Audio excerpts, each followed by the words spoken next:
Hey y'all, I'm Mike, the RV inspector and technician. And I'm Elizabeth. I'm the wife of the RV inspector and technician. And welcome to our podcast.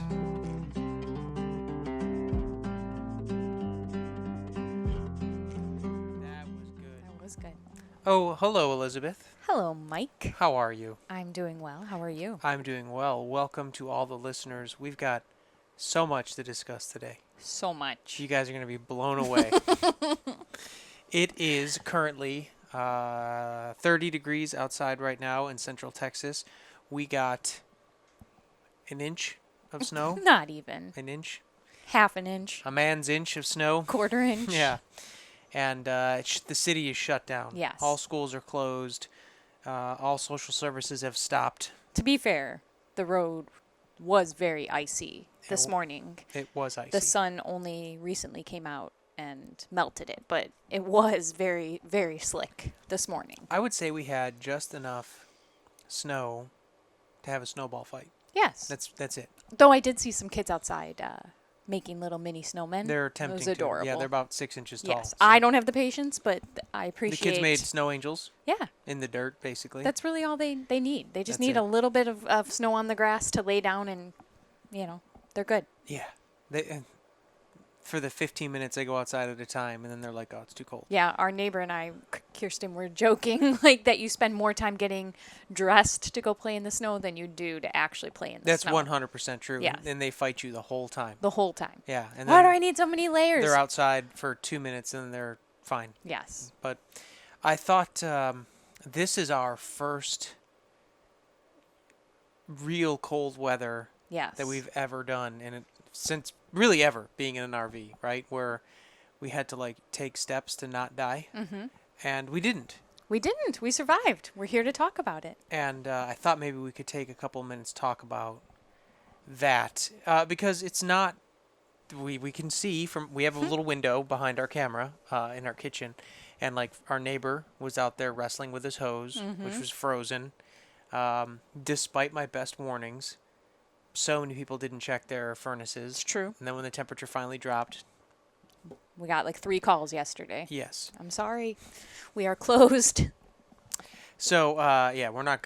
I hate the cold, so I'm not wanting. I'm happy after this thing is over to go back out, but we had to take some steps that we wouldn't normally take because we also had a freeze last week, and What happened during that freeze, Mike? our hose froze 2 times. Interesting. Yeah. Well, not that you did anything about it, but I'm not the technician. no, though. our hose did freeze, but thankfully I filled our freshwater tank You did do that. because I expected that it could happen. I was hopeful that it wouldn't, But which it is did. surprising because it got this cold in Illinois Yeah. and it did not freeze our hose. But Yeah. I was actually kind of surprised. I don't know if it's because of that hose that I don't know. It's hard to say. It's one of life's mysteries. But either way, we used the freshwater tank and it was fine. And then by noon, By noon, it each thawed. day it thawed. Yeah. So This time though, against my better, I hate heated hoses. I hate them. why? What do you have against them? Well, they catch on fire. Oh, just all the time? That's just what they do? They just instantly catch on fire Oh. all the time. No, there is a fire risk. I didn't want that because RVs, even as one as nice as ours, they're made out of paper, and Fair. they tend to burn very quickly. And where it's plugged in is directly under our bed. Well, So okay. that's a problem that I have with it. Also, I don't know if you noticed this, but I'm a little particular about storage on this RV. You? Particular? Yes, I am particular. And I had no idea. the 50-foot heated hose that we bought does not condense very well. And now I'm going to have to drag around and move this 50-foot heated hose that is rigid everywhere we go, even in August. But our hose didn't freeze. It didn't freeze this time. We had nice warm water when we woke up. We sure did. Well, cold water, but it took- turned warm. Right. Our tankless water heater didn't freeze. No? And our furnace worked the entire time. We filled up our propane. No problem there. I can see, though, because we don't camp in real cold weather for long periods of time. We're in Right. Texas. It's going to be 70 on Sunday, so we're not doing this for a long Right. time. Just a short-term problem. But remember when we were in Illinois, the people that were going to be there all winter, they all had 200-pound propane tanks. Yes, one guy they were had massive. One guy had a 300-pound propane tank, and I Yes. can see how you would need that in pretty fast. Because I filled up day before yesterday, 2 days ago, Mm-hmm. one of our propane tanks was empty, Oh, wow. and just the one. I put it on, and we've used almost half that tank in like 3 days. Oh, wow. And it's not like we're keeping it. Like the furnace doesn't really turn on at all during the day. It doesn't. It turns on a few times in the morning, and then Yeah. it goes off all Usually day. once or twice overnight, And then, yeah. and then that's it. So it's not like we're just sitting here burning it. Well, when it's a shower time for your son, he sits there and, The tankless water heater is definitely an impact. Yeah. Because we learned when we were stuck on tank water that we used way more water Yes. in this camper than we did in the old And one. therefore propane. So. Yes, and because we have a tankless water heater, so the whole time that we're taking showers, Yeah. it's burning propane. So, And I mean, our that's s- 30 minutes basically our with your son. realistically takes a 30-minute shower And every you time. too. Don't be. Well, I like a good hot shower. You do. And so do you. You did took one this morning. Yeah, like 5 minutes. But even when we're trying to take like an expedited shower, like when we knew we were in city water, we both took like an expedited shower, and like our gray tank was full and Yeah. our fresh tank was empty, and we're like, oh my god, we burned this in It's easy to do. We burned it in one day, so some learning occurred on this RV because our old one wasn't like that. It had a tank type water heater, Right. and even if you completely exhausted the water heater, it was 6 gallons. Yeah. So, and that was 6 gallons of hot water mixed with cold, so it was not Yeah. that much. You take a whole shower, and we had like a 50-gallon tank, so that's like 10 showers. Right. Whereas this one, you can evidently 2 or 3 showers, exhaust your water, fill your gray tanks, and run down your Propane. propane Yeah. from the tankless water heater. I am not a huge fan of the tankless water heater. Tell us why, Mike. I mean, it's awesome that you get to take infinity hot showers, Yes. but it takes forever for the water to get hot. I disagree with you. I think it takes a normal amount of time to heat up. Okay, so literally, last night I turned on that sink, and we're fighting. This is a fight for us This right is now. not a fight. So I turned on that sink, stood there for a minute, having cold water go over my hands, walked away while the water was running, and came back. It was still not hot. Okay, but the temperature last night was in the 20s. I agree. So, But you were like, what are you doing?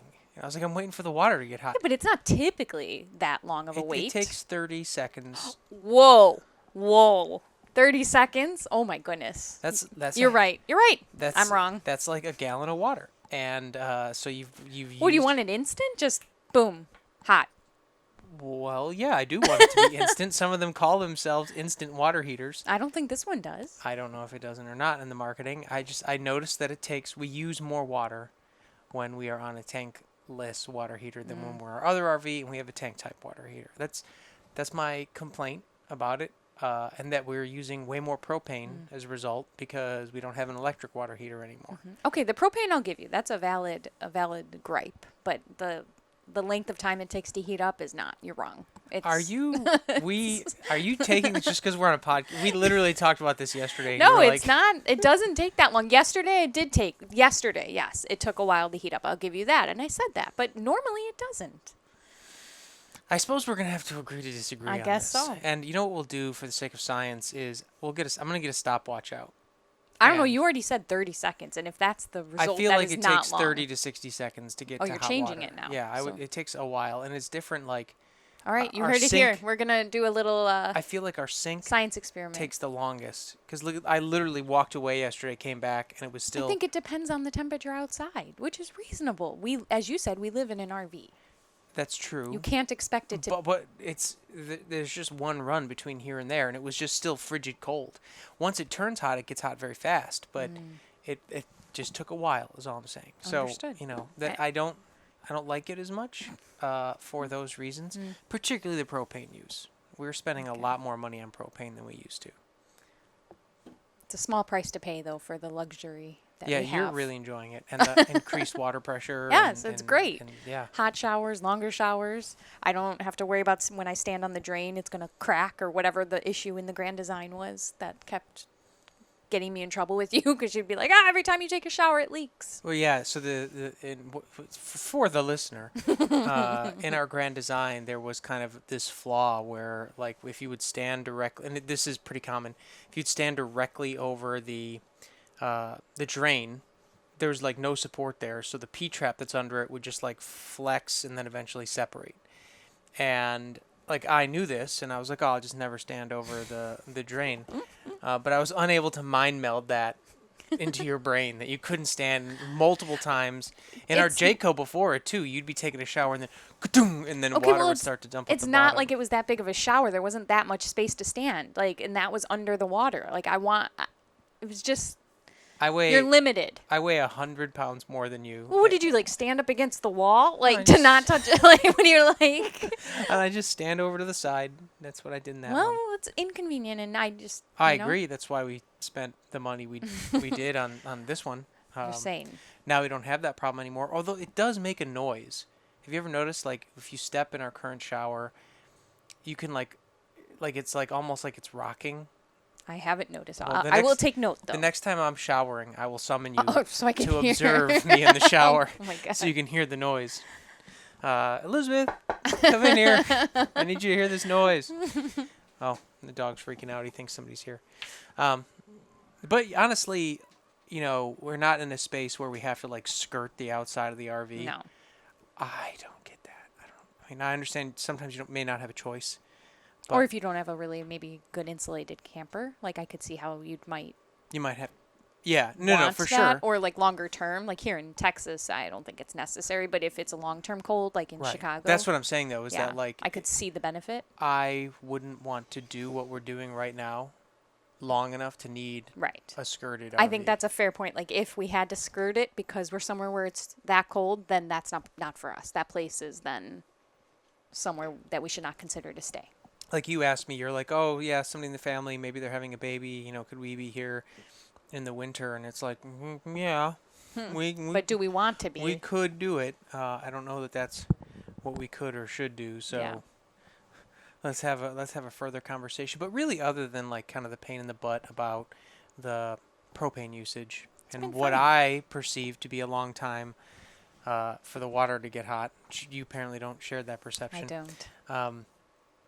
Really hasn't been bad. No, it's been pretty warm in here. I took note that like there was, I feel like a cold breeze coming in, but then around the slides, especially over on the kitchen side, like under the oven and stuff. But overall, it's been really warm in here. And we figured out with the boys' room, if you just open the door, we were considering a space heater just because the wind chill was going to get down to like the teens, and that's really cold. Yeah. But we left his door open. But we ended up not the first night when it wasn't as bad, still cold. And we left the door open and it was fine. Yeah. He actually woke up because he was hot, which the next night I then learned and covered him less and he was fine. But, not bad. That was our biggest concern. That was our biggest worry. Because that room gets really cold. It does. And then something I noticed, and this is the Brinkley, and I want to be clear, and we could talk at length about this. We're not sponsored in any way by Brinkley. We just live in this one. So we're going to talk about it. And love it. We love it. But so free ad for Brinkley, I guess. But something that will happen in like a lot of like ultralight campers is like condensation will appear like on the corners and stuff. There's none of that. We get it on the windows. Yeah. But that's reasonable. But then our air conditioner has a dry mode, which has been really cool. And we didn't use it this time around because it kind of does shoot out colder cooling, air, and we didn't want that. But when it's been warmer and there's been condensation, that dry mode is amazing. Yeah, it just dries it out and then shuts down. That's so really this Brinkley in this sort of entry-level cold weather test. We got to like 22 last night. It was fine. It was fine, yeah. We had one blanket on. I think if we were in our other camper, it would have been a different story. It's just not equipped for that kind of cold. That cold. one is a lot more porous, and it would have taken me longer to get it ready. Yeah. And we would have been dealing with, condensation and. Yeah, I think this one passed the test. It did, and this is really like probably it's January in Texas right now, and we're gonna be 2 weeks behind on podcasts, so this probably won't even come out till February. So there will be probably one more. There'll probably be one more cold snap. Usually in February, that's when it gets real dicey. Right. January is like, oh, look at the snow. Yeah. It's so kind of novel. And then February gets really kind of gross and for cold. like a week.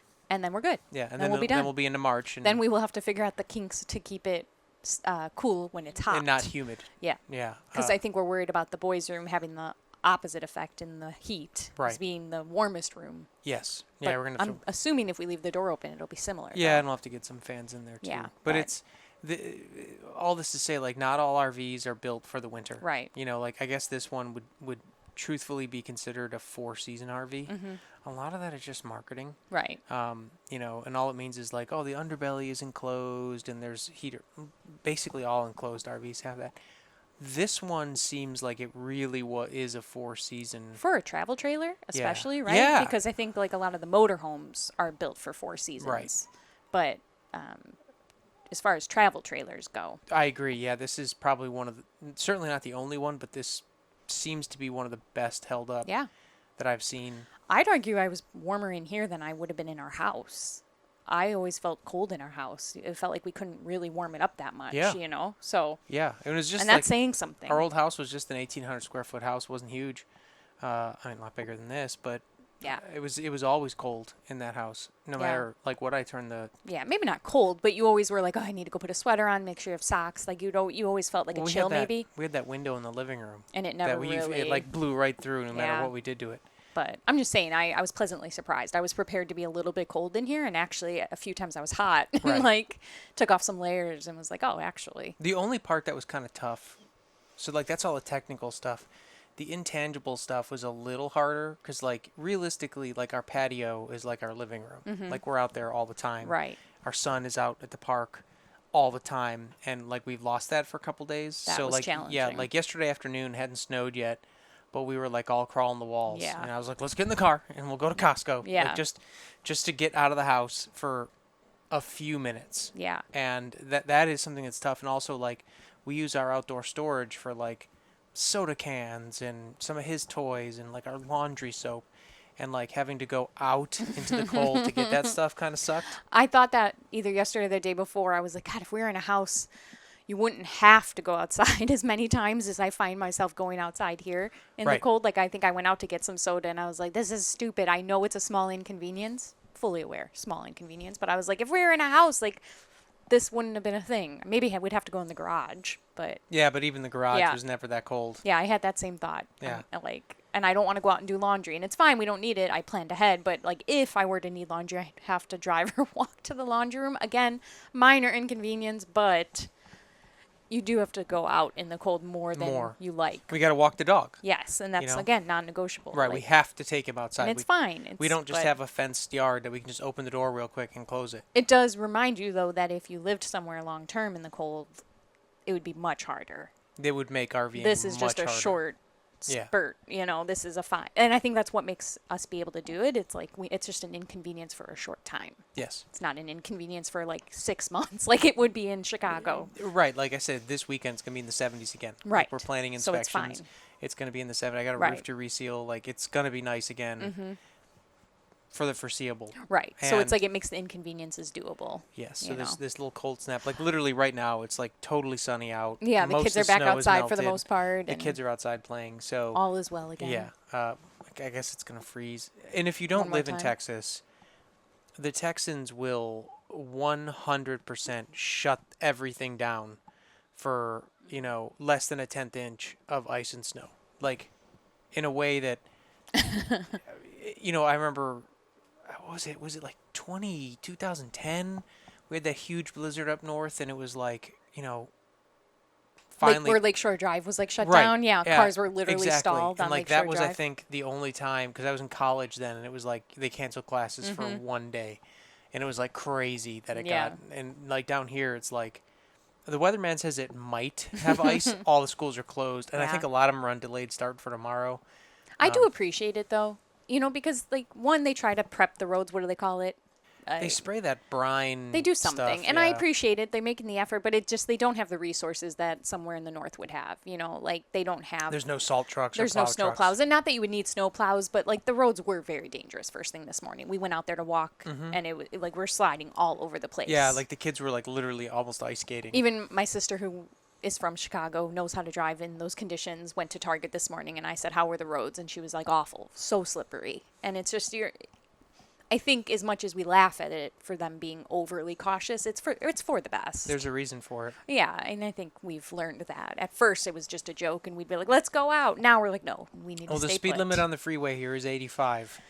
And what happened to that poor fuel truck this morning? Yeah, fuel truck flipped over on 35 just this morning, and I was like, "Oh, good thing no one's trying to go to work or school, because that alone would have, would have torpedoed the whole thing." So I can see the reason behind some of the delays and cancellations. Yeah. And I will say Wisconsin right now is -30 wind chill, and they did close school for that. Yeah. They won't close for a blizzard, which I get, but they do close for I think that's a new thing too, because I remember again when I was in college, it was in DeKalb. It's very windy there, and I remember one time I was in whatever class, and I remember the wind chill was supposed to be -20 or 30 or something, and the joke was that it was colder where the rover was, or it was colder in DeKalb, Illinois, than it was where the rover was on Mars, and that like the Mars is uninhabitable, but school is still open in DeKalb. And then I saw today, like I was on the Reddit for Northern Illinois, and they said school's closed, and I was like, come on, you dorks, pull it together, get your jacket on. When I was a kid, I used to walk. I walked uphill both ways in the rain to get to school with no shoes on. Well, I had shoes at least, but I did walk. I remember walking to school. Walking to college down Stadium Drive. But these kids are soft. Yeah. I mean, here we are complaining about our heated hoses, and well, I'm complaining. I'm not complaining. Yeah, and totally that it takes 30 seconds to warm up the water. Oh, our caveman ancestors are looking down on us like, you guys have fire whenever you want it. Yeah. No, But we made it through. We did, and it's fine. It's not something I want to do a lot. No, but like I pointed out, I think we were both. No, I'm taking that back. You were dreading this weather. You were really stressed about it. And I was the one that was like, it's kind of nice, a little change of pace. We have our routines and our daily activities that we do, but it's kind of nice once in a while when you get pulled out of that and you have to change it up. Again, don't want to do it all the time. No. I'm looking forward to tomorrow or Thursday even getting back into our routines, but it's a nice change. Well, one of the things that happens when you own an RV is you get to know your RV. Mm-hmm. And like you said in our old one, like you knew, and so did I, wouldn't have been the best for the winter. Right. It was part of the reason as we got into cold weather, I was like, we should probably. Yeah. I didn't really want to go buy a new RV, but I'm like, we probably should for my family's health and safety. But and my wife's happiness. For my wife's happiness. And we are much happier in this RV. But we have a podcast studio in it. But like for me, I was like, well, I don't really know this RV yet. So like we like to turn the water off when we leave because I haven't gotten to know all the plumbing. Like, whereas in the Grand Design, we're like, oh yeah, if you stand directly over the drain, it'll leak. And we don't yet have that relationship with this, so I was nervous about wintering in it because we haven't gotten to know this RV that well yet. And then what better way? Our first freeze, we had hoses that froze, but thankfully nothing in the actual RV froze. Or broke or anything. Broke. Yeah. So now I'm like, oh yeah, it's gonna be fine. Right. We'll just unplug the fire hazard heated hose, and then we'll be fine until the next one, till February. But it's done. I'm looking forward to, and realistically, we're going to go back to the Midwest in, I think, end of April, beginning of May. Beginning of May, and like they might still have freezing weather then. They might. It is strong chance that you'll get snow before Memorial Day. There is, April and May, like specifically April. April particularly. But May too. Maybe you won't get snow, but we'll definitely have some cold weather in May. I remember again in college. I remember one year it was almost Memorial Day and the highs were like in the 40s. Yeah. And I was so mad because I'm like, no, summer starts. Right. In like a week. Well, Chicago doesn't care. They don't care. But that's why for those listening that follow our journey, like we changed our plan a little bit. Mm-hmm. We were going to go to Chicago in March originally to sort of get started, get the ball rolling. And then you were like, wait a minute. What are we doing? Right. It's going to be terrible in March. Yeah. And we're like, let's push it up a little bit. Let's finish up here in April, spend a few weeks doing what we're going to do, and then head there. So it'll be closer to May. Well, we want to do some traveling, too, at some point in this full-time RV life. And so we said, all right, well, kind of in the lurch between seasons. And that's also not fair because Texas will be just getting going into RV season. Right. And then we'll be peacing out, burning out. Because it was April last year. We were... Chicago will just be getting started, though. So, when we arrive in late April, early May, that's when people will be de-winterizing their RVs. But we were like, all right, to shop. So before things get crazy there, it's easy to get lost. Like, hey, I'm just gonna work. I'm just gonna work. But like, no, you do need to take some time off. Right. And so we're gonna do a little traveling. The intent is to go down to Florida, Alabama, Gulf Shores. Floribama, Yeah. Gulf Shores, just for a couple of weeks and chill. Even just a week, just to chill. Yeah. But then we'll take our time going back up north, and then on the way back in the fall, we want to do like Colorado. Yeah. And go out that way. But we also talked about like doing Colorado on the way there, like Right. because might be spring break when we're talking about going to Florida, Right. and that would be, I mean, I would love it. Just get naked and Don't be inappropriate. dance in the street, Oh my but drink too much. Now we're gonna have an E next to our. No, I saw the other day. I looked it up. Our stats were rated clean. Oh, good for Yeah. now. Yeah, Yeah. I didn't say any curse words. You can say naked, but Lucy and Ricky have to be in 2 different beds. The public isn't ready for that. Anyway, so that's, and just so you know, that's like we talk about not that we're Lucy and Ricky in like our generation of content, but like sometimes we talk like you'll get somebody that like comes in and tells you like, oh, you have to make your reels this way, or the public really likes it when you make reels that way, and you're like,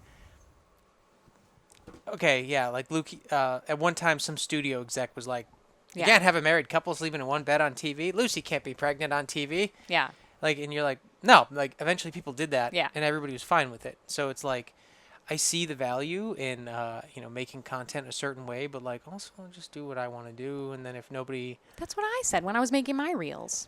yeah, there's some best practices that you can do, but like, make whatever you want to make. Like, Yeah. There's a whole wing of like, insane person posting Yeah. that gets way more views than we ever will, where they make intentionally like disturbing videos. I don't want to do that. No, I don't want to do that. I don't think the listeners would like that either. But it's like you don't have to, like what we do, I think is a little unique in the space. Like we're certainly not the only husband and wife team that make RV videos. There's a bunch, but like I think a lot of people try to imitate other people that have worked. There's certainly people that came before us, but it's like you don't have to imitate that. Right. Like, beat for beat. Like learn kind of what works for them. Right. And make it yours and switch it up. So this is a total sidebar, but it does come up a lot where it's like, we don't make, bear with me, there's going to be some noise. We don't make thumbnails like this. Maybe we should. Like, oh, you won't believe what we found. And, or hang on. If it's a serious video, make the serious face, right, where we're looking at the camera. Grand Design said what?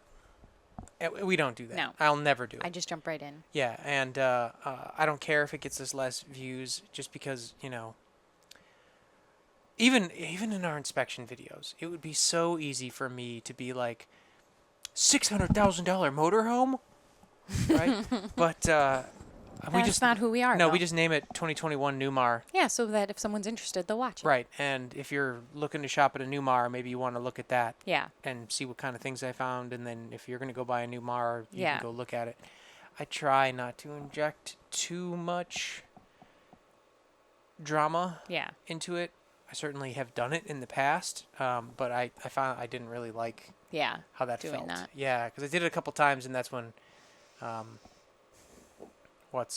dealer reached out and was like, hey, Cool it. cool your jets. Yeah. And she was correct. And we're figuring it out, though. I think that's what we talked a little bit about in the last podcast we did about it's important to kind of pivot, figure things out, not be afraid to make changes, stop, reassess, continue on, Right. And what I'm saying next is not, it's not a political statement, but I was listening to the 47th president talk about his style, and he said that when he does a speech, he likes to weave. And like depending on the crowd, and it's like, yeah, sometimes like if El Presidente is giving a speech to like the Congress of Catholic Nuns, he probably has to have a different setup than if he's talking to like the UFC crowd, right? Like it's different. So I kind of know you can weave in this space and have different. Certainly when I go to a dealership, like that's a very different presentation than when I'm talking online. Right. Anyway, all that to say that You gotta know your crowd. You know gotta your know your crowd, audience. and it's okay to change and not do what everybody else does. You remember for a while there was that trend, and I hated every minute of it, where they would do the 1 second videos. It would just be like a video of you being like, and then it would repeat over and over again, and the intent was to drive you to the comments, so you could actually read what they wanted, and it was like that was the most annoying trend, and I don't even like to do that. But it got views, I'm sure. Of course it did, because the video was 1 second long. Right, and it replays when you're looking at the comments. Like 50,000 times. So you're like, oh, I got 17 million views. Well, yeah, of course, because it was just the guy took 10 seconds to review the video. Anyway. Yeah. All that I don't want to rant about the status of social media. It just that could be its own podcast. And sure it would be. But what we did want to talk about today is, so you have made your first couple of reels, and you've got plans for more. And I liked your reels a lot. Thank you. And they appealed to a different demographic than maybe some of our other content does. And what you've been doing is talking about RV home life, raising our son in here. So I thought maybe we would take a minute to kind of, what have we learned? Where are we at? Where are we at? Well, it's taken me a little while to figure things out. It didn't come as naturally to me as I expected it to. As a career teacher, I sort of thought that homeschooling would come a lot quicker to me, and it turns out it's taken me a little while to figure out what I want it to look like. I think I was trying to replicate what the classroom looked like, and that's not what you do. So I've figured out that I do what works for Nolan, which is honestly like 5 to 7 minutes at a time. Little brief stints. So we wake up, we have a chill morning, which, if you recall, for 5 years, we did not have chill mornings. We woke up. Just woke up and blast out the door. Ready to party. He'd sleep in his clothes. We'd hit the ground running. So something that was really important to me specifically was not having those go, go, go mornings. And so we wake up. I have my coffee. We cuddle. We talk. We have breakfast. Then we get changed and ready for the day. And then we start homeschooling. Sort of like not even close to the first thing we do each morning. Right. That sort of takes some of the pressure off. Like, we've had a nice buffer, Because then they kind of have dread. Like, they dread getting out of bed in the morning, right? Because then if you do it that way, you don't really have dread. And then when you said, like, it's like 5 to 7 minutes, it's not just only 7 minutes. No, it's then we stop, take a break, do something else, come back, another 5 to 7 minutes or so. Right. Or it's just 5 to 7 minutes of direct instruction where I'm working with him specifically, and then it's like, okay, now you go kind of be free and do what you're going to do. Like when it's fine motor time, I spend a few minutes like holding his hand and cutting the correct way, working those muscles, and then it's like, okay, now go play with Play-Doh. And that's 20 minutes or however long he wants it to be, and that's still fine motor, but it's not as direct. Right. So I feel like every time I walk out, like I'll go, like I'll be here, I'll like, okay, I'm going to start, and then like you're doing like phonics flashcards, and then I'll leave. And I feel like by the time I come back from my truck, now like the phonics flashcards are gone, and we're on to something else. Like now we have like you're making some kind of arts and craft. Yeah. And I think that was what I needed to wrap my head around, because in the school setting, it's like 30-minute blocks, even longer. Like the ELAR block and even the math block are 90 minutes plus.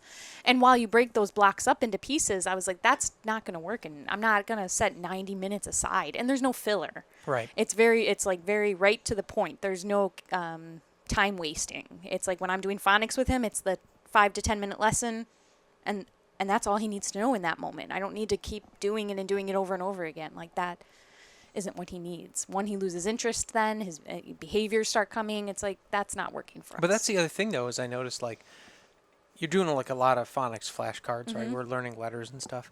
And like I'll see him, like he'll be standing on his head. Truly, if you've seen my reels or anything, he's like upside down on the couch.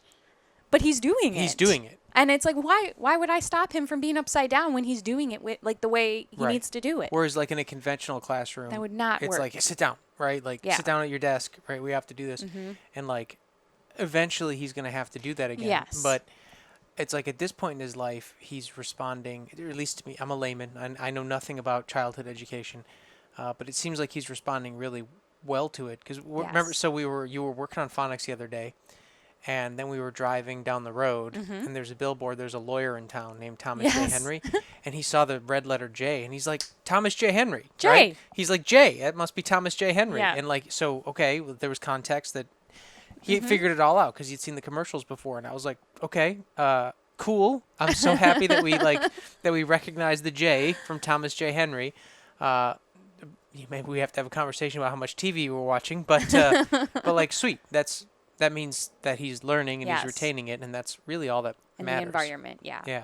It's pretty cool. It's been really satisfying to watch that a little bit in a homeschool environment is going a long way. I think that was the other thing I want to say. Like, I had it in my head that to start to see results, I needed to do this big, drastic, dramatic homeschool program. And one day I'm going to have to add to what I'm doing, and it won't be just 5 to 7 minutes for an hour or two. But for now, that's working. But I had it in my head that to see him learning and grow would have to be much longer and more intensive. And it doesn't. He is so receptive to it, and he's having all this space to get his plays out and to get his energy out and to recharge and then come back, that when it is time to learn, he's just a sponge. And it's been really cool to watch. You mentioned play. Yes. You made a whole reel about play. I did, and I could make 20 reels on the value of play. Yeah. So a huge part of what we do each day is just play. And I wanted that. I said that a huge part of why I wanted to do homeschooling and full-time RVing was that so Nolan could just be a kid. And play, because again, I'm not trying to cause a problem, but in public schools, which is where I worked, where Nolan went for 5 years, 20 to 30 minutes of play tops. Right. And that is not enough. I don't care. No. I will fight you to the death on this. It is not enough. Nope. And so when we first started back in, I'll say officially after summer, so in September, I said, I'm not doing anything formal with him for at least a few months. And I didn't. I think it was like in November where I started, where I was like, okay, now we can start. I wanted him to just play, because the amount of social emotional learning, just the amount of physical growth, the amount of like even fine motor without trying, just informal fine motor practice. Right. All of that It's is huge. so good for him. And he's grown in confidence. He's made friends, multiple friends, different friend groups, different ages. He's coming out of his shell. He's not as quiet. I don't like the word shy, but he's not as reserved as he was. No. He, of course, still has his moments. Sure. But it's been great. From Dad's perspective here, right? So I think people, they talk about like prior generations or whatever, and they're like, oh yeah, we used to just like all hang out and come home when the street lights would come on. Like right now, we've captured that lightning in a bottle, right? So like, and it's cool because like we have a neighbor who's their kids are approximately our son's age, and they're also on a homeschool curriculum. So it's like kind of like they're all in and out periodically throughout the day. So like kind of like they all do homeschool, and then they all go outside, and then they all go back inside, and then they all come back outside, and then sometime in the afternoon everybody's done, and they're just outside playing. And he's playing outside sometimes 4 or 5 hours a day. Yeah. Like without really any interaction from us until the sun goes down. And we force him to come in and eat dinner. Right, we calm like down. literally we're forcing him to come inside to eat dinner. Yeah. And it's just with all the neighborhood kids, because then there's kids here that, there's some kids here that are homeschooled, but then at 3 o'clock, the kids who go to conventional school come home and they dump out into the playground. And then, so yeah, he's learning how to move between social groups. It's been really cool to watch. There's kids of all age that are hanging out just in this little playground that we can see from our camper. It's, I don't know that we've ever seen this before. This RV park, Canopy RV Resort, like, if you watch our social media, you can probably figure out where we are. But it's a great resort, and like lightning is captured in a bottle from like the kid. Like we were talking, like when we go to Illinois, the park we stay at there does not have as many kids running around to play, and so we were talking we're concerned like that we'll have to find a way, like put him in karate and soccer and all these other more things. than maybe we would have prior to this, but now that he's had this experience of socializing and so much opportunity, right, we're gonna have to. We won't ever probably replicate this again fully, right? But we have to try, I think, a little harder to. But this period of time, from Dad's perspective, is like really special. Like I said, it's lightning in a bottle, and he's living almost the idyllic, like what everybody envisions like childhood should be. Like, yeah, he's getting one-on-one instruction for you, and you're killing it. We have an advantage because you're career classroom teacher over a lot of families, but then he's out here killing it with his friends all day and all night. And then even like sometimes we'll have the other parents over, we'll have like a bonfire or whatever, You know, we've befriended our neighbors and stuff, and we're going to community events together. yeah, It's just really cool. And it's like I mean, we lived in the same neighborhood for 7 years, and we knew our direct neighbors on either side and across the street, and that was it. Yeah. Like despite our best efforts. But so like, I had a little more of a neighborhood feel, but even it doesn't compare to this. It was like maybe on Saturday and Sunday you'd go ride your bikes for a few hours and play and then come home, and that was it. And this is just...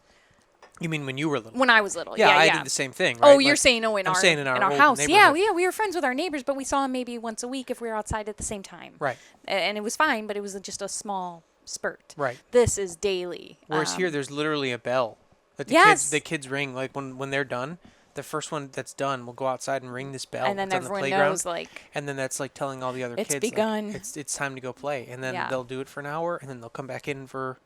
Have a snack. Yeah, for warm homeschooling. Up, whatever it is. Or, have homeschooling and then back out. And all that to say, like, take the pressure off. Like, it doesn't... I have learned firsthand here, it doesn't have to be this big, dramatic, overwhelming thing. It's just... A little effort has gone a long way. Correct. Just a little bit of thought the night before, or even the weekend before, about what I want the week to look like, what my goals are. You don't have to be a career teacher.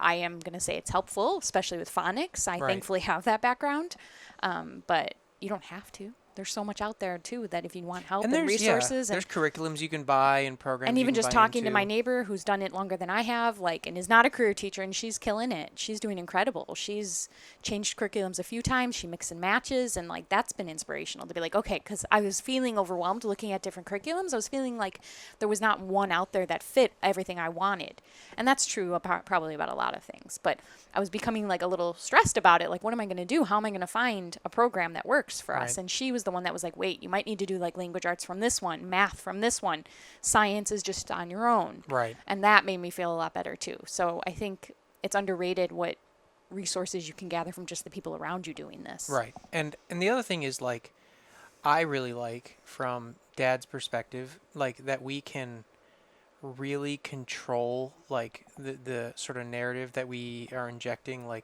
because it's not just all about phonics. Yesterday was the inauguration. And so we watched the inauguration, and we, again, not politically, but it's like, hey son, we talked about the Constitution, and you have to break it down because he's really little. It was 6-year-old version, right. but it's we get to talk about this is the Constitution, and you told him about the peaceful transfer of power and why that's important, and then hey, Biden is leaving because he's done being the president, and even if you don't like President Trump, look how they're you should saying hope that goodbye to them. Right, they're saying goodbye. It's nice. You should hope that he does well. We just sort of did it you're right. We were watching the Supreme Court justices walk in. We were explaining what the Supreme Court is. It was just really, it was a cool opportunity. Right. We didn't even really plan it. You just turned it on, and he was watching, and I was like, well, I think both of us, a light went off. Yeah, we were like, oh, we should. It's a great opportunity. Let's use this to our advantage. Right. We watch the weather most mornings, and we talk. He understands about cold fronts. And the radar. And the radar. Yeah. And so it's just you can sprinkle that stuff in, and it goes, goes a really long way. I forget, there was some news event that happened. I don't remember what it was, but it was sad. I don't know. But I remember we were able to talk to him, be like, yeah, this is what happened, and this is kind of what happens in the world, and you're not you have to be careful that you don't want to teach them what to think. You want to teach them how to think. Yes. And it's all right, well, critical reasoning skills, right? Logic. That's what we want to get out of it. And it's we can kind of steer that. I went to college. My degree is in history. And for all that I use it for. But the thing about history is that everything is an argument, right? The only thing that are facts are names and dates. But everything in it is an argument. And so when something historical comes up or political, you can be hey, some people think this, other people think that. This is why this thing occurs the way that it does, or this is what. Remember, we were talking yesterday, do we live in a democracy? Do we live in a republic, right? And we were having that conversation. And it's okay, well, cool, dude. We can drill that down for him and bring it to his level. It's just so that he's not history can be boring if you're on April 4th, 1865, right? It gets boring, but if you we talked about the Civil War with him one day. I forget Yeah. why. Maybe there's a TV show or Abraham something. Lincoln, and That's right. He's very into trains, and he saw a video of Abraham Lincoln's train that carried his body, and Right. it just like it led. He had He just questions. had some. He's like, hey, why was there a Civil War? And you're able to. But it's cool because we're with him so much more than we ever were before. That these conversations just. It seems like a very bizarre conversation to have come up, but there's more opportunity for these random conversations to pop up, right? Because we're with him so much. Yeah, like and then you know also, what I mean? Like it's just and like if, like sometimes like we don't like I don't know anything about stellar physics, right? But it's like he had questions about heat death of the universe, and he's very concerned about the sun exploding. Yeah, he's very concerned about heat death of the universe. So we're doing some research. Yeah, so like I had to do some research about that, and galaxies moving away faster than light, and so like we can do that, but it's cool to be able to react to his like, and the other thing that you do, his current interest. Yeah, his current interest is like you were doing phonics, and you were trying to you're doing like the sounds, and you related it to Minecraft, which is his favorite thing. How did you do that? Oh, he has like all these little metal guys. He's got like 100 little of them. figurines. Yeah, they're little metal figurines, and so I laid out the letters that we've gone over, and so we found the Minecraft character to go with each one, like E for Enderman and C for Creeper. Creeper, yeah, and it clicked so much quicker when you made it something related to him. And now, in the classroom, I would try to do that, but you can't reach every. You got 30 kids. Yeah, every individual child's interest, and so it's pretty cool to be like, well, we already have these toys. This was not something I bought for this lesson. And it worked out naturally. And same thing, like I could regroup really quick. So I was playing a fly swatter game with him where I was playing against him where I was like, when I say the sound, whoever slaps it first with the fly swatter wins. And he's like, what if we use my Minecraft sword and pickaxe? Right. Okay, fine. Sweet. I don't care. We can. But in a classroom, I'm not going to have Minecraft swords and pickaxes. And if that's what made him play the game and made him like into it and play it fun, fine. I don't care. Right. So it's like things like that it wouldn't even occur to you in a classroom. Right. And like you don't, you're not buying extra gear to do that. No, it's just what we had around the house. Exactly. You're not buying extra gear. You're really, it's not going to work every time where we can relate Minecraft to something, but like, sweet, he was able to, and then he was really excited to do it. Yes. He's like, Bob, this is an Enderman. That's this sound. And then before I knew it, too, he was grabbing other things. We had a rock, and it's not Minecraft, obviously, and he's like, rock. Right. Like, all of a sudden, there's, like, all these random things, too, on the cards. I was like, hey, let's do it. It made him really click, and you had the freedom to weave and figure out the best way to do it. And now, like, if you, like, plug in Minecraft to whatever you're doing, he's in. He's sold. And it's been really cool that I have that ability. I have the time. I have the flexibility. There's no standards that I am, like, trying to drill in his head. It's like, yes, I know in my head what he needs to know when I'm trying to curate activities, but it's not that pressure. Yeah. It's not like, I'm not assessing him every other day to make sure he's making growth. I can see he's making growth. Right. You can see he's making growth. Right. And he's not dealing with the 29 other personalities in the class all day, every day. And you know as well as I do that, 10% of your class takes up 90% of your time. Yes. And, if you're in that other group, it's tough. Yes. Right? Maybe it's not anyone's fault. It's just how it works when you're in a school system like that. Right. So. And that's tough. So, like, this time for him, and he's only 6. He's still super young. He's going to go to a regular school eventually. At some point, this adventure will be done. Right. And we'll go back, but he'll go back to a regular school. But it's like, we had spent the first 5 years of his life, like you said, just rushing him out the door in the morning. And I was like, if we keep doing this, this is going to be his whole life. Right. And he was like the meltdowns he was having before school and after school. And I wasn't my best because I'm tired. And it was just like it was just rough. It was, for a while, we didn't have a choice. We didn't. And it is what it is, and we tried to make the best of it. But then when it became clearer that, wait a minute, this doesn't have to be how things are now. We're in a different place now. What can change? And then we realized, well, we can take the business on the road. I can homeschool. We don't need my income as much as we did those first few years. Right. We were able, so it's not to say that anyone can do this. We've had that conversation before. Right. But, like, we thankfully got to a place where it could be done. Right. And this is when people ask, like, oh, do you like the RV life, or like, do you like the trade-offs? I think about probably when he was about 2, maybe a little younger. There's the kind of 2 phases. So like we were dropping him off at daycare when it opened at 6:30 in the morning. Yes, we were the first ones. First ones, and then we were not picking him up sometimes till as late as 5. Yeah, if not later. And I hated that. It was terrible. And like I was on night shift then, and so it would be like we would pass each other. Basically, like I'd see you right before you left, and then it was on me to get him out, get him dressed. He was a baby.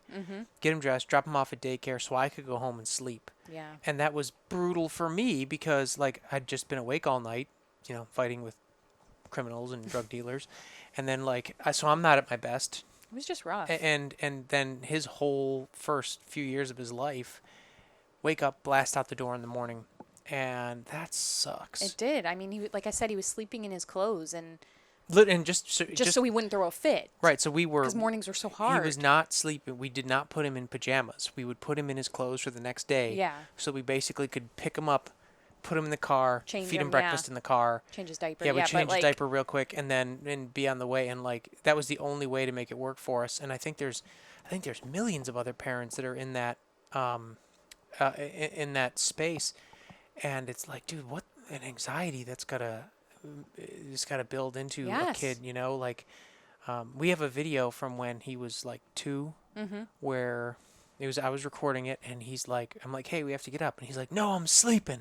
And he was so mad. And that was kind of every day. He just didn't want to do it, and I'm like, all right, well, we've for now found a way to defeat that. Yes. No, he wakes up when he wants to wake up. Yeah. 90% of the time, he's got a little routine. He comes out and hangs out with us. We have a schedule within the freedom. Does that make sense? Yeah, we have a routine within the space. Right. It's like, we don't wake him up at a certain time, but once he wakes up, like the routine kind of starts. There's like 20 minutes where he hangs out with us, and then he eats his breakfast for 20 minutes, and then obviously there's so many times where we do have to have an appointment where you have to be there by the certain time. And so he's still getting those experiences of like, okay, well, we have to be somewhere by this time. So we do have to get dressed quickly today. And he still hates it. But we, obviously you can't not have that at all. Right. But we wanted to get rid of the daily grind that was taking a toll on all of us. It was brutal for all of us. And then, so you would get home, even when I went to day shift, we'd all get home at 5. Then we'd slog a dinner together, and then try to play for a half hour and then put to bed. And it's like, my mom, God rest her soul, was like, hey, this doesn't work, dude. And we didn't have another alternative. We didn't have an alternative. And I was actually mad at her. I was like, hey, mind your business. Doing our best. Right, we're doing our best. And so what we're doing now, I think, is a lot better than that. And you're crushing it with, because if you weren't here, if you go on vacation, you're going to have to write down on a piece of paper specifically what you want me to do and for how long. Because, I don't know. I can show them some cards. But it's more than that. Yeah, but, you're doing really well. And I see our neighbor, they do their homeschooling. They do their homeschooling on the porch sometimes. Yeah. They have a toy hauler. It's got a big deck. Yeah. And I see him out there. The older boy will be reading, right? Sometimes they're reading to the younger daughter, right? They're both out there doing their thing.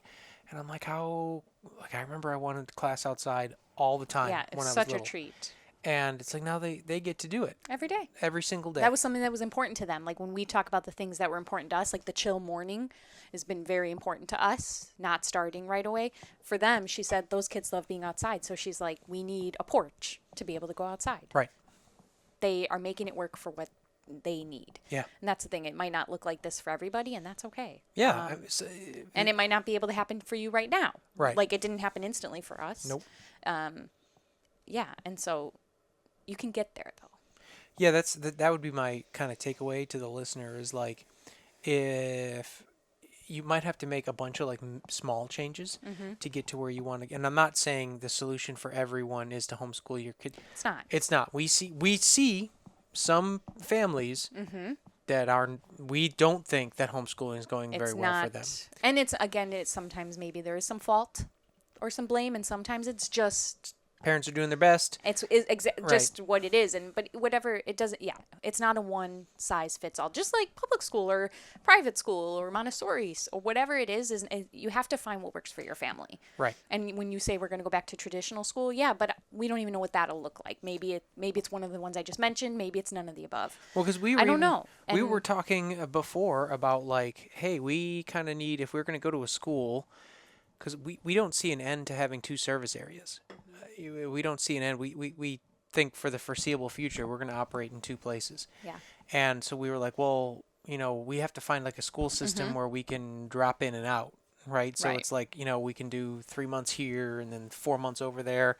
And my public school teachers are cringing right now at this thought. They're like, no, that's not going to happen. But it's like, all right, we need to talk about like Montessori then. Something that's going to, work with us. As I was talking to somebody the other day that they're in like a Montessori program, they're about to go to Spain, and it's like all part of the same co-op or whatever.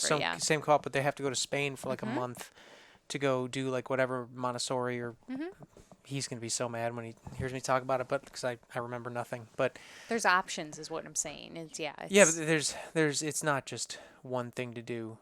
There's a lot of ways to cut the cake, and when I zoom out, because like you're worried about like the trenches, right? Where you're like, I'm going to do flashcards, or the other day you had a science experiment out here. Sweet. Like I'm kind of zoomed out at 10,000 feet looking down, and I'm like, what a badass life. Yeah. Our son is living. What did he say to you the other day when we went to bed? He said, So thank you for, Beth, so you're putting him to bed, and he's like almost asleep. And he just rolled over and he said, thank you for buying me this camper. And then he took a minute and then he goes, and thank you for buying this campsite, which is his way of saying thank you for bringing me here. Right. And I was, oh, my heart. He's living. He's never been happier. Yeah, because he would come home thriving. from school and just be bullshit dead. Sorry, we'd let him watch TV with a snack, and that's all he wanted to do. Well, do you remember when I'd drive him home? He would just freak out at me the whole time because he was just dysregulated. He was tired. It was just so much for him. And the other thing, I wish that I had a picture of this, but I'm going to try to describe it because I want the listener to understand this about our son. So when he was in daycare, like it wasn't really preschool. Like it was just a daycare, private daycare. Do you remember we would pick him up, and the whole class would be in chaos. The kids would be running around like playing lunatics. centers, just lunatic. Every single day, our son would be there. There's this chair kind of towards the middle back of the room, and he would just be sitting there looking reading at picture his books. And that's our son. He's, he loves to play and have a great time, but when he's done, he wants to sit quietly and play by himself. And he would get frustrated at the other kids that would come and like interrupt him. Yeah, because he's like, "Hey, I'm reading. I'm doing my thing." Yeah, and it's like he's always been like that. Literally right now. Yeah, he's in the other room. He's chilling because he went outside, played like a lunatic. He played like a lunatic. We did homeschool this morning, and it's gonna be time again. But like we're like, hey, we need an hour. He's like, sweet, I'll have my me time. I'm done. Yeah.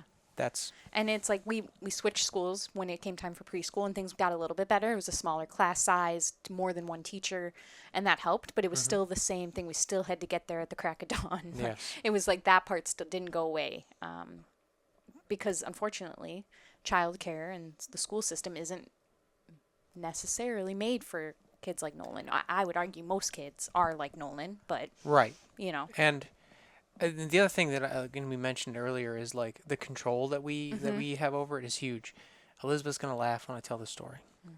Nolan is about to graduate from preschool, and they send a party invite out. Hey, preschool graduation is coming up, and I'm like, sweet, block my calendar off. I'm going to preschool graduation, and then we get an email that said, well, there actually is no preschool graduation. Canceled. It's canceled. And I'm furious because I'm like, no. He's been in preschool for these years. And at that point we knew he was coming out. I was like, no, we're getting a cap and gown photo. He's getting a diploma. What is going on?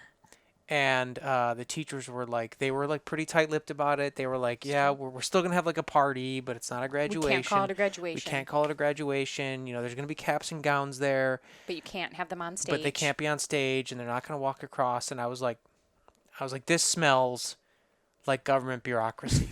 And Sure enough, I look into it. I start sending angry emails to the Hayes Consolidated Independent School District Oh, in Central Texas. now we're name dropping. And I remember her name. Her initials are MN. Stop And it. so I get an email back from someone that I don't know who they are. They're an unelected person, and they're like, "Yeah, we've decided district-wide that the only graduation is going to be at high school, That's it. and that's it. And there's nothing else between them. There's no promotion ceremonies. There's nothing." And I was like, "They're 5.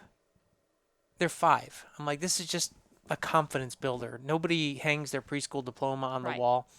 I was like, "They're 5. Let's just have some cake. Let's celebrate that. Let's have a good time, right? They're going to go into their life is about to change theoretically because they're going to go into kindergarten." So all of them had to leave this school and go to their. To different So even schools. though Nolan was going to this life, everyone was going somewhere. Right, and the answer I got back was very cold, Yeah. and it was I like She I, basically said, "This is how it is." she's like, yeah, and that made, as a parent in that district, I was furious. Yeah. Because I'm like, if the school district can take such a hard line with, and it offered me no explanation, just told me this is what we're doing.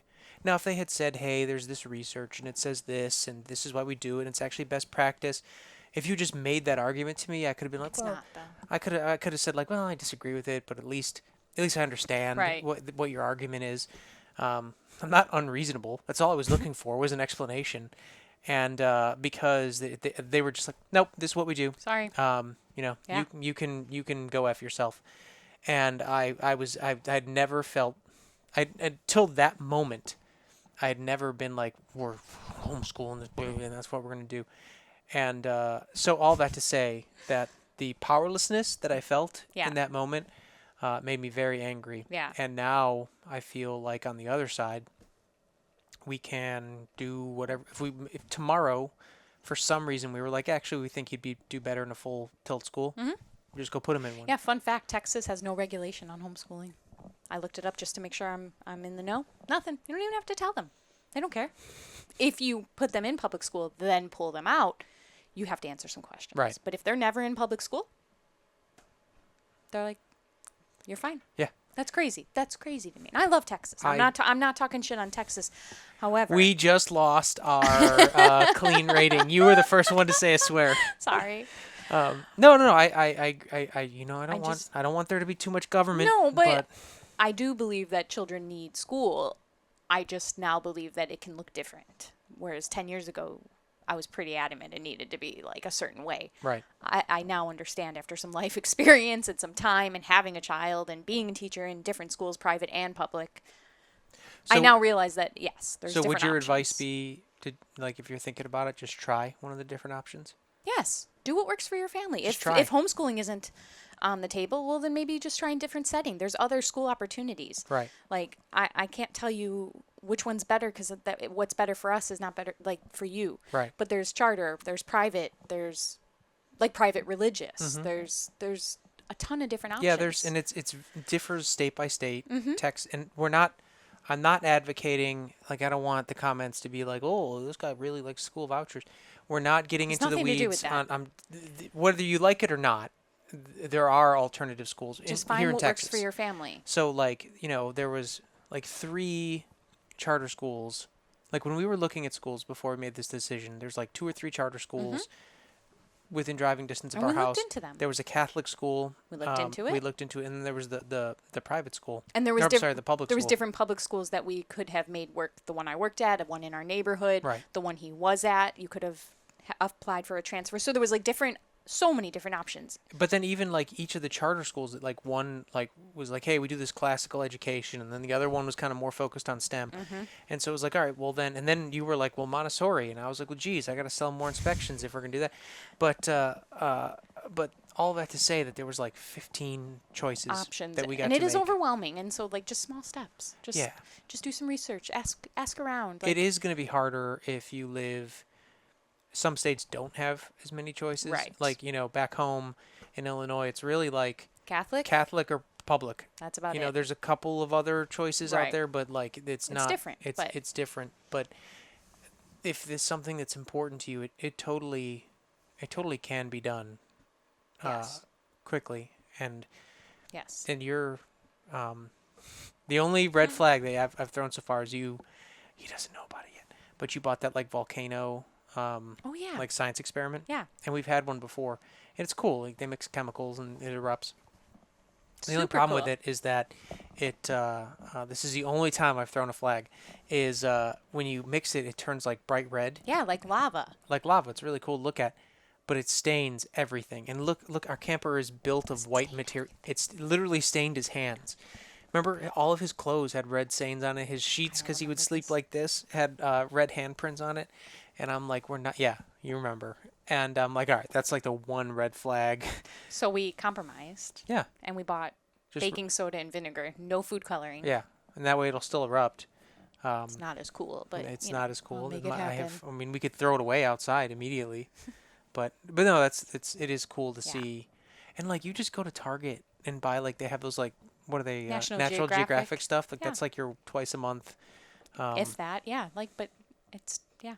Yeah, we did There's one the just other day options. where like he had like on the mitts and you could like catch the bubbles and stuff. Yeah, it was another National Geographic kit that Santa brought him. Right. And yeah, and it's like there's 30 different experiments and there was like $15, 30 different experiments, and we've just been flipping through the book and doing a few at a time. And it's just fun. And it's Yeah. family time, which has been nice. You joined in and that was really cool. Yeah, and like I know nothing about this stuff, and like we were But it was going, just fun. and like, but there's like a little book, and you just tells read you it. everything. Tells you the why behind it, tells you the ingredients and the steps and just pictures So to you- show you what it's supposed to look like, because I'm kind of special at science. You skipped that one step, and like the thing didn't react, and we were like, Like, I have a hard time with reading comprehension sometimes, says the teacher. it's funny. It's true But- because you do. Anyway, it's been going really well, and I look forward to making more reels and being honest about what it looks like. Yeah, the first reel you did was just like, hey, here's how we homeschool. And then it was just play. Actually, we're just playing outside today. And that's truthful. And I want my next video is, I don't have a following, so there's no spoiler alerts, but it's going to show that it looks like sometimes homeschooling looks like this, and then this, and then this, and then this, and that. Like, it's not every day is the same. No. Try to have a routine and a structure, but within that, there's room for change. Remember, like one day on a whim, I took him to Rockford, and there was the a children's museum, the I was just like, Discovery let's Center. go see, right? And yeah, he just went and touched a bunch of yeah. stuff. Yeah. Funny story though.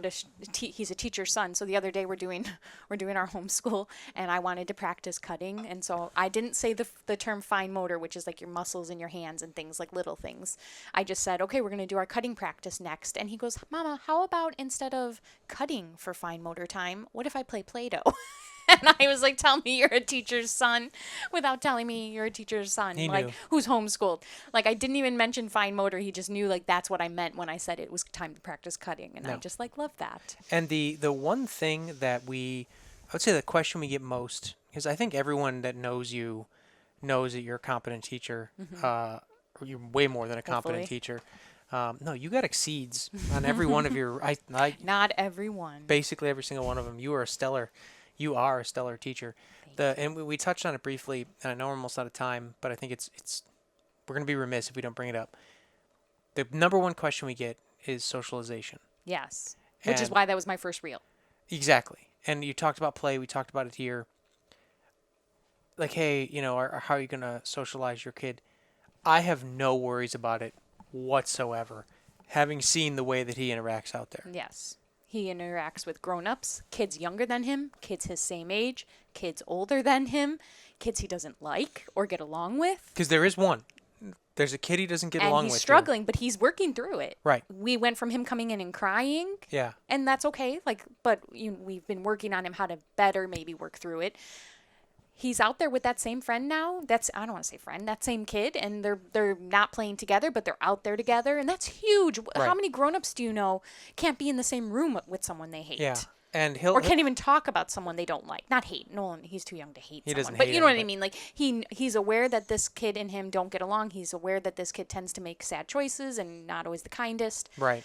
And it's like, but he can still be outside with him and play with the other kids, and he's not rude or hurtful. Right. And it's like, He's worked through it. that's like a huge life lesson to learn at 6. Yeah, I agree. And So- some people never learn Yes. it, right? Where you work with a goofball and he's getting all torqued out of shape. First couple times, like you said, he was getting torqued out of shape, and now he's kind of like, Yeah, it's fine. kid's a goof. And when everyone else goes in and that kid stays out, our son comes in. He's Yeah. like, I'm good. I don't want to be out there. And Right. it's like not a big deal. He's not rude. He's not hurtful. He comes in and does his own thing. And like, tell me any other life experience like that in a school setting. Like you're not given the time. It's not anyone's fault. It's not teachers' fault. Right. They're not given the time, the resources, like their energy has to go everywhere else except to that. And correct. Here, what else am I going to work on with him? That's right. It's like a perfect opportunity. Yeah, and then like I think also like we are his parents and we're direct witnesses to the interactions they're going. Instead of like because we literally, there's a window. I know y'all can't see it, but there's a window right there that we open and we can hear. So I can see everything and I can hear it. And like, and the children all tell me. Right, they all tell us. We've got like this little informant network, but the kids all know everybody's business. They know all your secrets, but it's not being filtered through, a teacher who does a write up, and then only saw half of it and got the other half. Exactly. Or like it's we're witnessing. Yeah. We're witnessing all firsthand, of it, and which means we can tailor what our teaching looks like for that specific scenario. And you're not doing it for 30 other kids. No. And that's huge. And it's meaningful. It's in the moment. Right. It's happening right now. Yeah, it's not just a general lesson. It's a lesson specific to what's going on. Think about something happens at school and it stresses you out. And then, like, this was my experience all the time. It was like something would happen and then it would stress me out. And all day I'd have to wonder if my parents heard about it. Right. Right? And then maybe they wouldn't hear about it for a couple days. And finally the teacher would reach out and be like, hey, this thing happened. And then I'd get home and get blindsided by it. And I'd be like... So anxiety and stress. So anxiety, and so it stresses you out. Whereas like, there has not been zero interpersonal conflict out there. Yeah.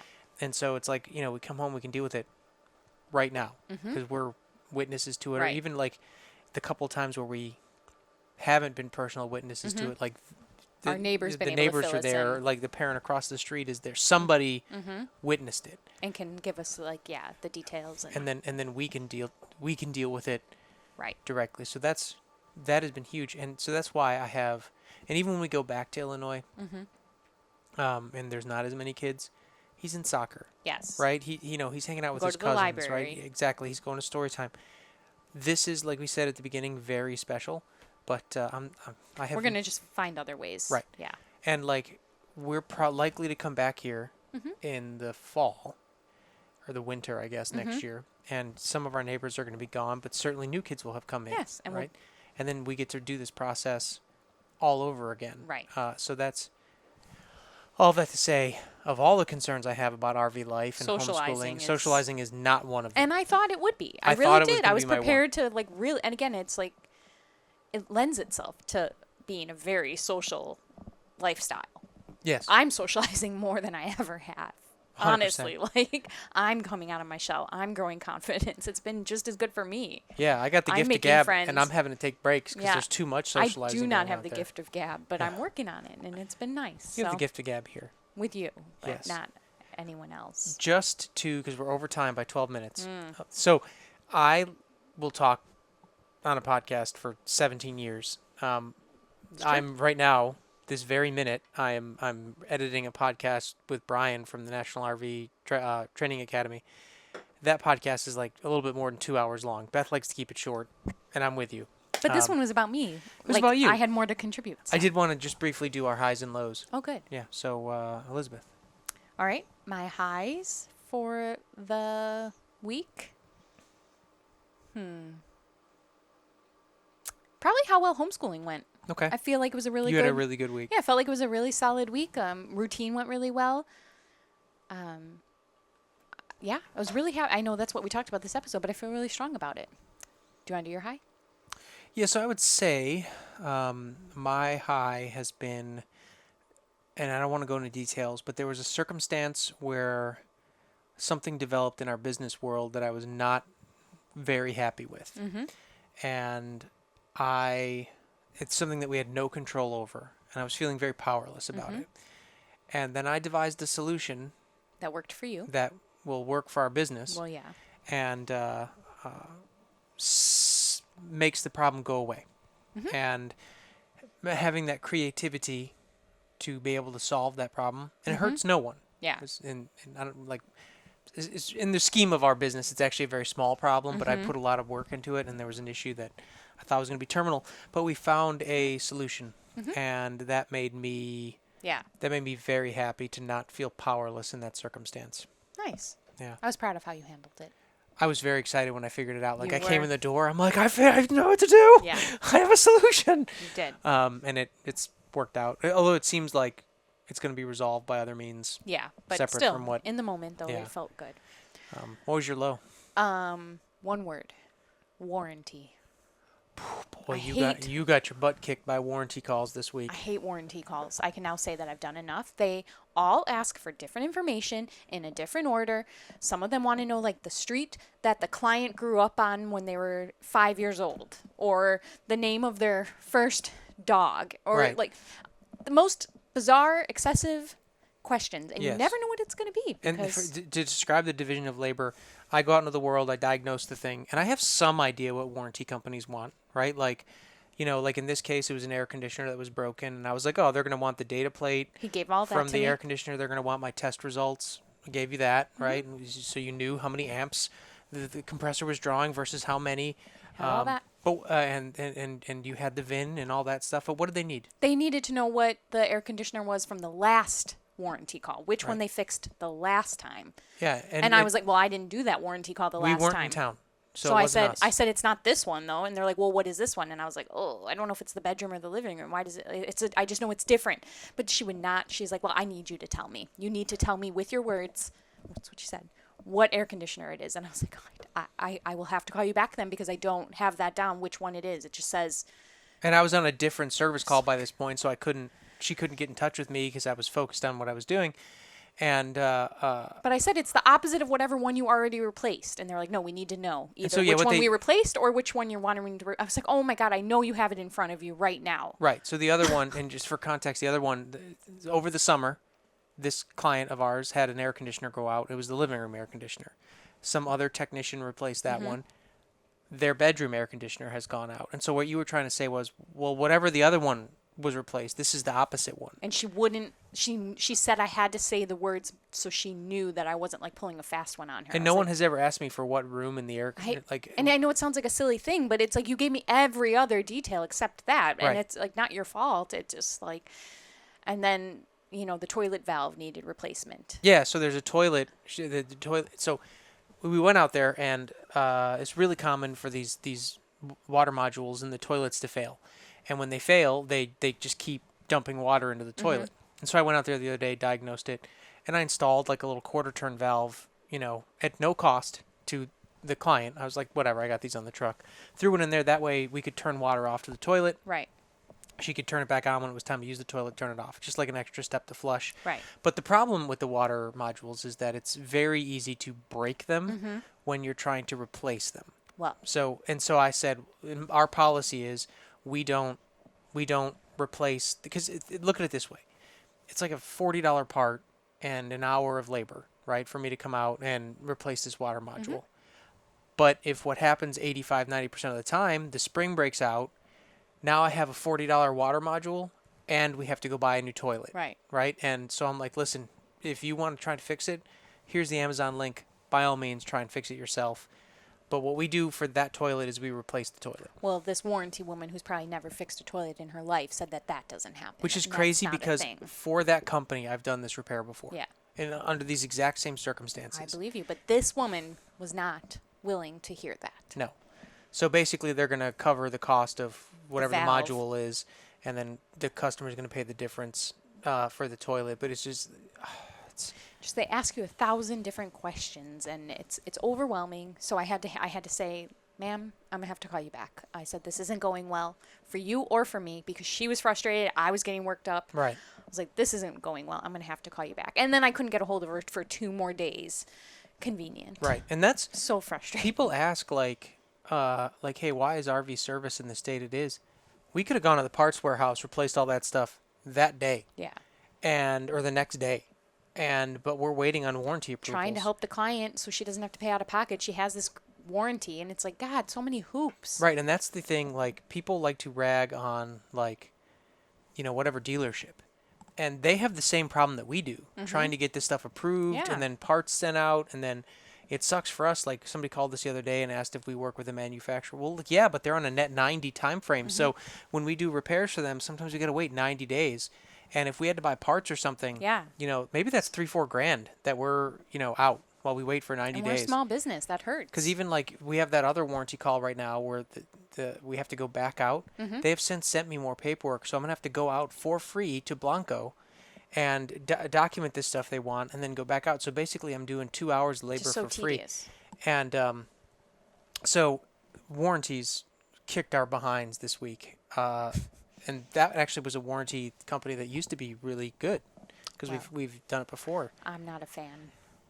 Yeah, it got out of hand. Like Her name was not Karen, but it should have been. You were torqued out of shape when I came home that one day. Well, a lot had happened that day, but yes, that was the icing on the cake. I was like, well, I just don't like when people are rude to me either. I get it. I wasn't doing well either on the phone call. I didn't have the answer she needed, but you don't have to be rude to me. Right. Like that was what was getting to me. It was like, okay, I hear you that you're frustrated because you're asking me what these questions that appear to be simple and I don't have the answer, so I get it, but you don't have to be a jerk. Right. Just be kind. Yeah. Anyway. So, but it's fine. Other than that, it was a good week. My low was that skylight that I had to replace the other day. That was brutal. Yeah. So customer called me. They needed a skylight. Took us forever to source the skylight. And then we were delayed weather 2 or 3 times. And it was leaking. And so it was leaking into the RV. So this guy's like, I'm so cold. But you can't put new sealant down if it's going to rain. Or cold, right? If it's super cold. So we were kind of stuck. So finally we had a day. It was like 40. But it was It was not very warm. It was supposed to be dry. Wasn't. Started raining while it was up there. And the best way to get sealant off a roof is to use a heat gun. Whoever installed this skylight used the Incredible Hulk roof sealant. Yeah. I literally have the great big batteries like this. I went through 5 of them on my heat gun trying to get the sealant off. Couldn't get it all off. Scraped up the old stuff. It was like, normally that's like a 2-hour job. Right. It took me almost 5. It was a long day. And because it took me so long, we had to delay another roof reseal that was supposed to go on the park because then it had started raining. Yeah. So that was the other complication. I was up there with like my heat gun and I have like a leaf blower, and I was blowing off the work area trying to keep it dry. I was cleaning it with towels, and then finally it was all done. And because I have attention to detail, I was like, hey, and they're right here in the park, and this is something I like to do when we do roofs, is I'm like, hey, sometimes when you do the roof seals, when it all settles down, sometimes little gaps appear. And I was like, I'm going to come back tomorrow, in the next couple of days. And I went up there, and there was like just a little tiny little pinhole. And I could see straight down. It was directly above where the roof material ended and the skylight began. Yeah. So I was like, that is the premier leak point. I was like, so I had to open a whole tube of Dicor just for that one little pinhole. The little pinhole right there. Yeah. And I was like, that's a $10 tube that I can't get. So I ended up using most of it. And it's fine, but yeah. It's fine, but but the reason so that was a low point. But also, I can't imagine there's very many technicians that will go make a separate house call just to make sure that it cured. And it's like, you're just a human being, right? Like, I didn't intentionally, and I used a lot of sealant to close that thing up, and it just left the little thing. Yeah. So, sometimes dealers get torqued out of shape when I criticize during an inspection what they've done. It's like, well, I'm sure he didn't leave that open on purpose. Yeah. But anyway, that was my low for the week. Was that I was exhausted. I took a nap after that one. You did. That was brutal. All right, Mike. Should we say goodbye? Yeah. We'll be back here. We have some guests coming up. I think it's going to be interesting. Yeah. Don't forget to like, subscribe, and share to this and all our other stuff. And join the Cozy Camper community on Facebook. All right. Have a great day, y'all. Bye.